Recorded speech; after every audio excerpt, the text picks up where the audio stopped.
Hello, hello, everyone. Happy Motivational Monday. I am so excited for this week's conversation. And it's something that's near and dear to my heart, something that has absolutely revolutionized my life more than goal setting, more than how to accomplish all the things in the external world.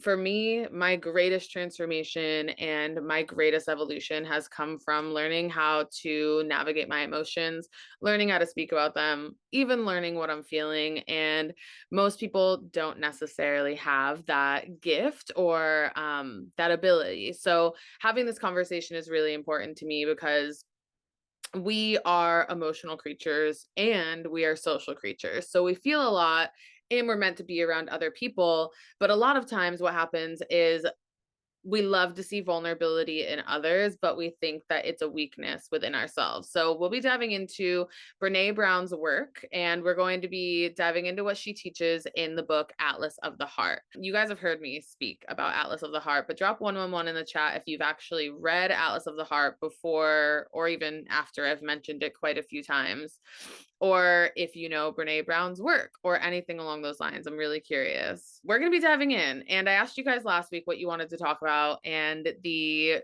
87 emotions that we all experience on the emotional scale is what you all voted for us to talk about, which I'm really excited about because it's one of the most important topics to me.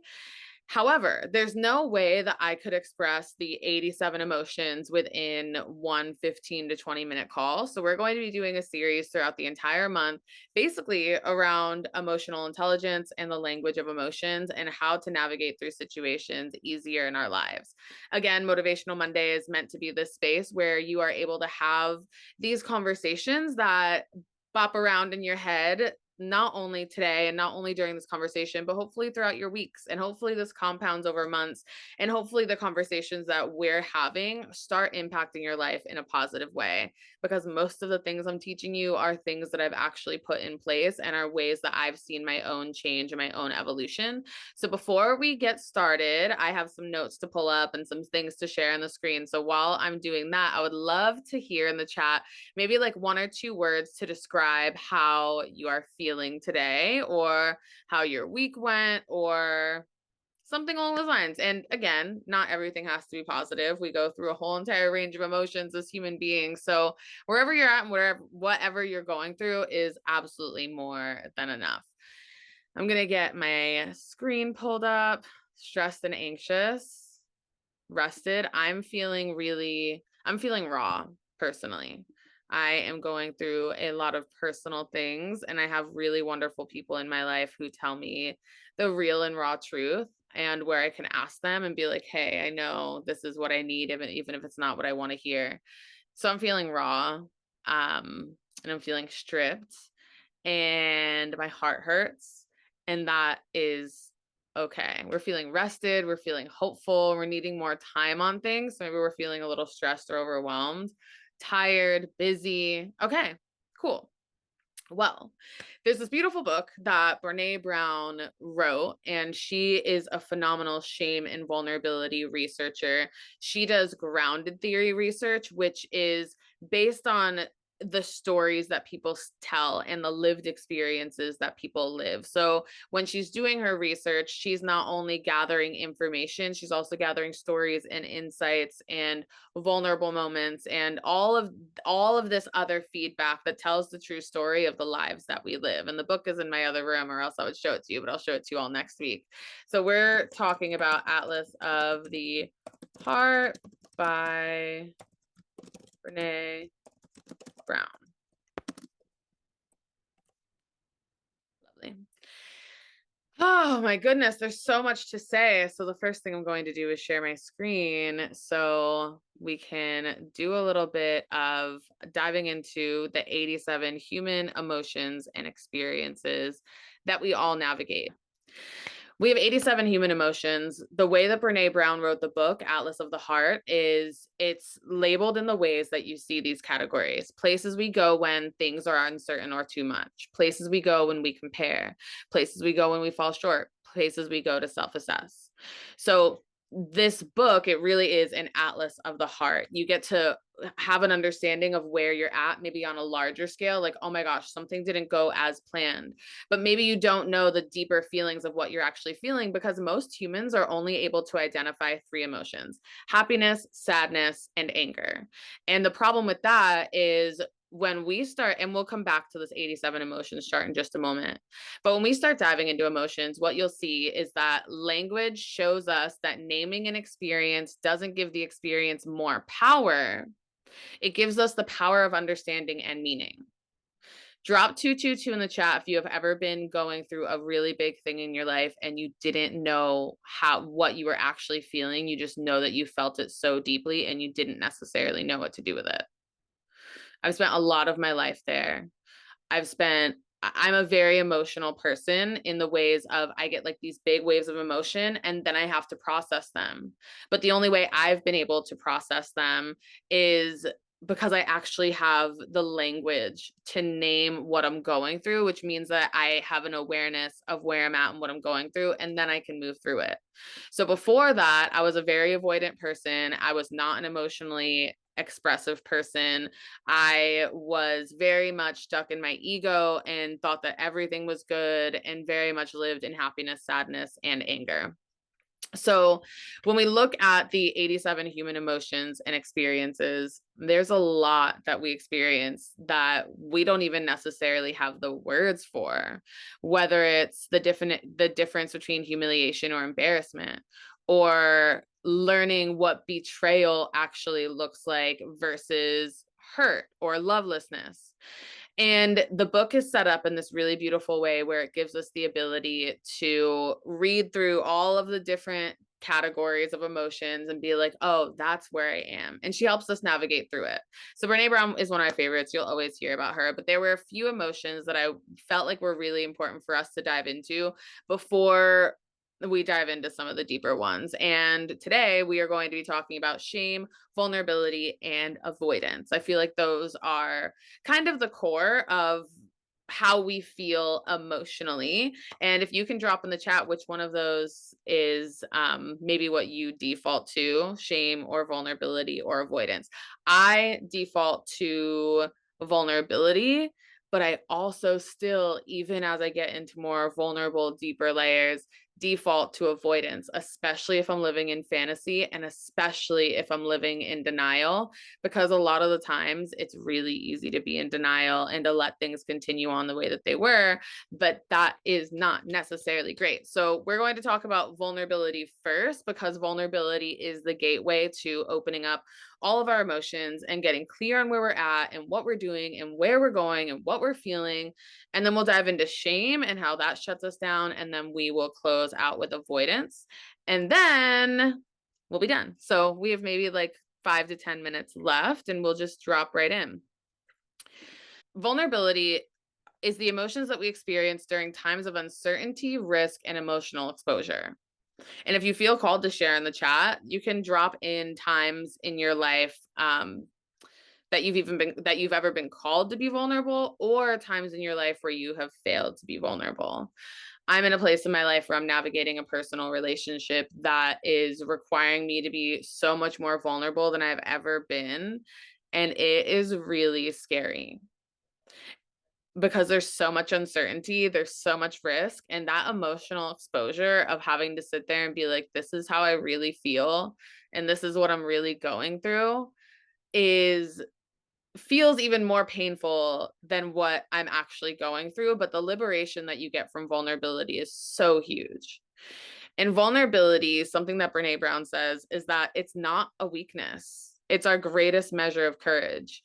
And if I look in the world at the people who have been the strongest, or who have been, who have made the greatest impact, or who have left a mark on me or on others, it's usually the people who have been vulnerable. So most people, though, look at vulnerability as weakness within ourselves. When we think about ourselves being vulnerable, we think about that making us weak. And that's very much something that's baked into our culture in general. But we see it as a strength in others, and we're inspired by others' vulnerability And often when it comes to us, it shows up as a weakness. So it takes a lot of courage to show up and to be all in when we can't control the outcome. And I feel like that's the hardest part for me. And if it resonates with you, you can drop 333 in the chat. Being all in when we can't control the outcome. Can't control the outcome. Vulnerability requires you to show up in your rawest and realest truth, regardless of the outcome. Vulnerability requires you to be clear on who you are and what you need, regardless of who others are and what they need. And the reason why it triggers shame is because shame is the feeling of it's just this intensely painful feeling or experience of believing that we're flawed and therefore we're unworthy of love, belonging, and connection. So a lot of us feel shame for the things that we are vulnerable about and the things that actually impact us and influence us on deeper levels. And the crazy thing about shame is that it thrives on secrecy, silence, and judgment. So the more that you're sitting in your own shame for whatever you're thinking, whatever you're feeling, it is going to get bigger and it is going to continue to snowball because that's where it thrives. But as soon as you start talking about it and sharing about it, things change. And one of the really cool things that Brené Brown says is that shame is a social emotion. It happens with people. So the reason why we feel shame is something happened or we feel something and we think we're going to be judged, or we judge ourselves, or we felt really vulnerable, or we showed up in a way that wasn't fully in alignment with our values. And it ends up putting us in this really deep black hole. So it happens with people, whether it's the perceived judgments or whether it's just the way that we've shown up, but it also heals with people. I've built so much support that I have given myself space to heal with people through naming my shame. And it's wild because shame is one of the most universal and most primitive emotions, but we don't talk about it. Drop 333 in the chat if you're like, yeah, I don't talk about shame at all. I'm still learning. It's been so many years of researching emotions and relationships and vulnerability, and I'm still learning. And I feel shame for things that are also just secondary, that are just like societal things too, not even things that are even necessarily me, but there's so much that goes along with it. We're all afraid to talk about shame, and the less that we talk about it, the more control it has over us. So putting vulnerability and shame together is really important because most of us default to shame instead of vulnerability. But when we start anchoring into vulnerability, and it can even, I'll give you guys a little example. I had a friend last year, and I've been working on vulnerability and no longer not denying my emotions for a year and a half. I've got mentors, coaches, all guides, like literally all of it. And I had this friend who I gave so much to, and I'm such a giver and I'm such a people pleaser. Sorry, different computer, someone else's cell phone connected to it, whatever. But I had this friend that I gave a lot to, and I'm such a giver and I love making people happy. And I noticed that I held this beautiful 30th birthday party for her, invited all of her friends, opened my home, opened my boat, all these things. And after that, our relationship significantly declined. I didn't hear from her as much. We didn't talk as much. And in the past me would have felt shame or would have denied the actual feelings of being like, where's my friend? And why are you not here? And instead, I reached out to her on multiple occasions and I was like, hey, let's meet up and let's talk. And I had a conversation. I'm like, something's changed in our friendship. I don't know what it is.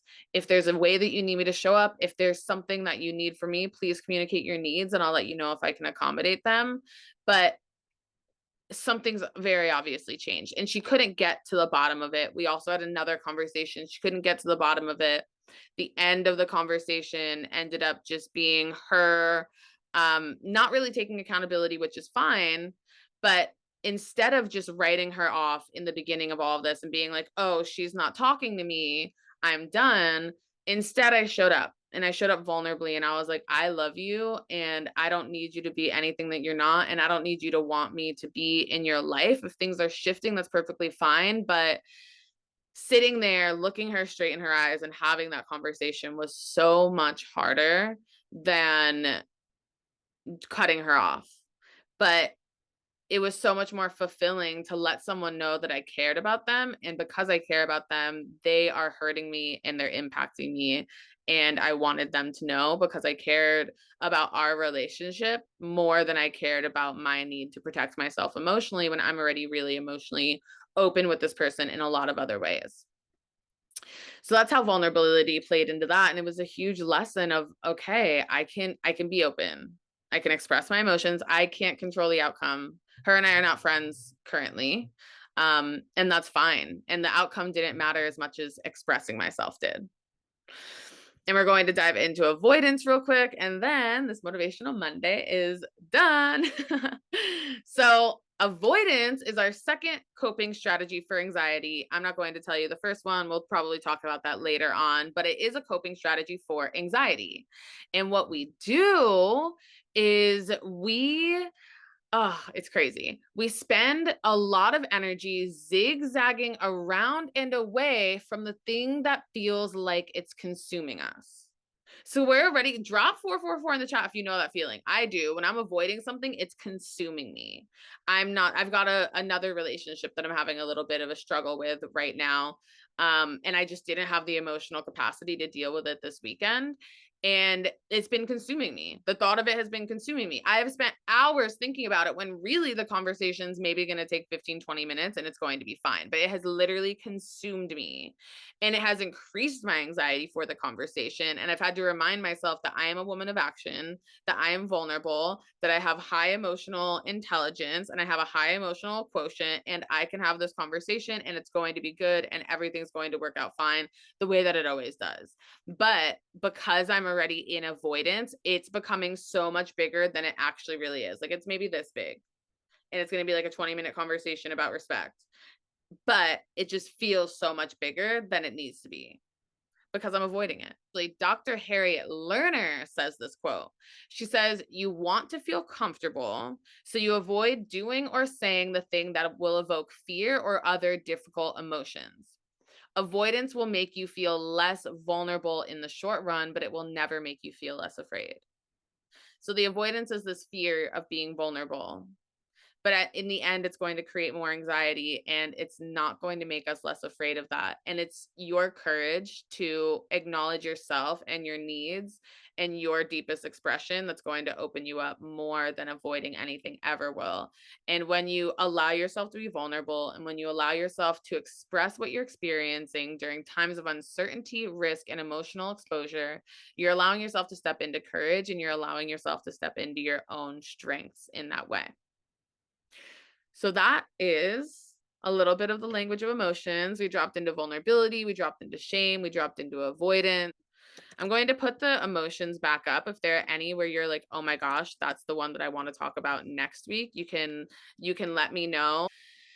And that's kind of it for Motivational Monday. We are LifeGuides. Your employer purchased this beautiful benefit where you get to join me for Motivational Monday, but also where you have a guide and a real person who can help you navigate the things such as even being more vulnerable. I have a guide who helps me be more vulnerable in my friendships and emotion or in relationships, and it's just the best to have that support. It's such a great benefit, but having a guide requires you to get vulnerable, and sometimes that vulnerability and that like we need to stop denying the places that we're struggling, and we need to stop denying that we need help, and we need to stop pretending that we can do it all alone, because we can't freaking do it all alone. We are a social species and we're meant to be around others, and sometimes it's just like the fear of vulnerability that's stopping you, but also there might be other things that are stopping you, and I want to know because I want to support you. So all of our life guides links are there. We have our November Connect session happening next week, and it is our second part of our financial well-being series. And we're going to be diving a little bit more into the emotional parts of money, especially as we're goal setting and especially as we're putting things into place, and like what vulnerabilities that brings up for us and how we can navigate money, because so many people have shame around money. And we're here to have that conversation so that that shame can be lifted, and so that we can start making healthier choices and stop feeling like we're in this black hole of despair. So you can sign up and register for that in the link tree. You can get access to your first guide session through the link tree, and you can do whatever else through link tree. So thank you all so much for being here. It is always a pleasure and a delight. We will be doing emotions for the rest of November, which I'm really excited about. And I believe November is gratitude month. So if you have not expressed your gratitude for the beautiful life that you get to live, please do so. I will see you next Monday. Hopefully I'll see you next Wednesday on Connect as well. And don't forget to fill out that survey. It's really helpful. I look at it every time. It's super anonymous, but it just helps me know where we're going and what we're doing. Okay, everyone. Talk soon. Have a beautiful Monday. I hope you stay motivated all week, and we'll see you soon. Bye.